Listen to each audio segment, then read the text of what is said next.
My goal of success is to promote personal growth in our customers and the community. To me, that's the most important thing. Arcade UFO is kind of the latest iteration of a long line of Austin arcades going back to the 1980s. After Einstein's closed, someone created Arcade UFO to kind of continue its legacy, and it was under their ownership from 2008 until 2017, which is when we took over because the original owner had to get out of the business. I think my story is similar to Matt's. One of the things that inspired my passion originally was finding a game called In the Groove, which is similar to DDR. I played it for the first time here in Austin at a Gaddy town. And ever since then, I've been interested in rhythm games. I started looking into them online, and eventually looking for places to play rhythm games was what led me to Arcade UFO.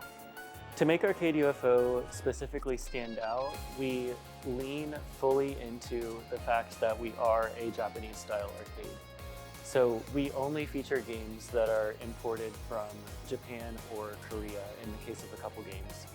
That aspect in and of itself is a lot of our differentiation.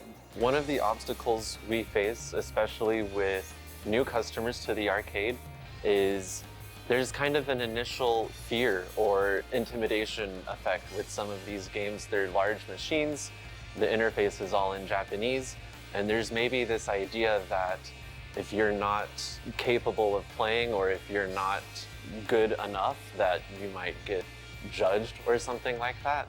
Yeah, so I think a lot of our games give you the feeling that you're only competing against yourself or the person that's like immediately next to you. And I think that personal kind of aspect is what elevates arcade gaming above an experience that you can get at home.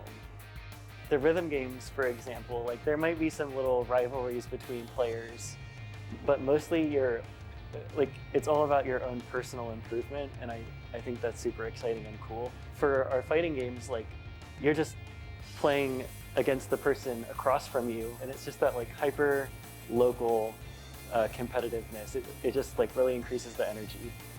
Personal qualities that have contributed to being able to overcome some of the challenges that we've had. I guess I would just say willingness to take on technical challenges as well, if I can go in that direction. Repairing games, we've done quite a bit of custom software development for the arcade, a lot of behind the scenes electronics knowledge, like repairing circuit boards like at the PCB level, that kind of thing.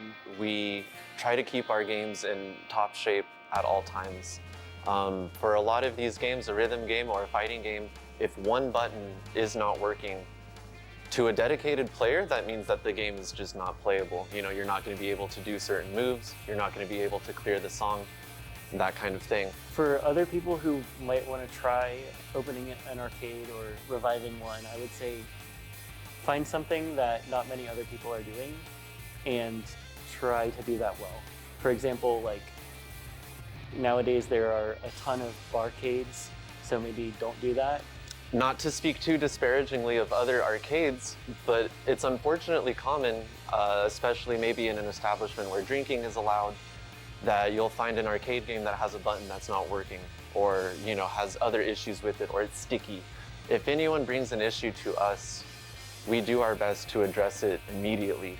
And if it's not something we can address immediately, we'll place the orders, we'll turn the game off while it's unusable. We'll do what we can to make sure that the experience people have with our games is the best experience possible.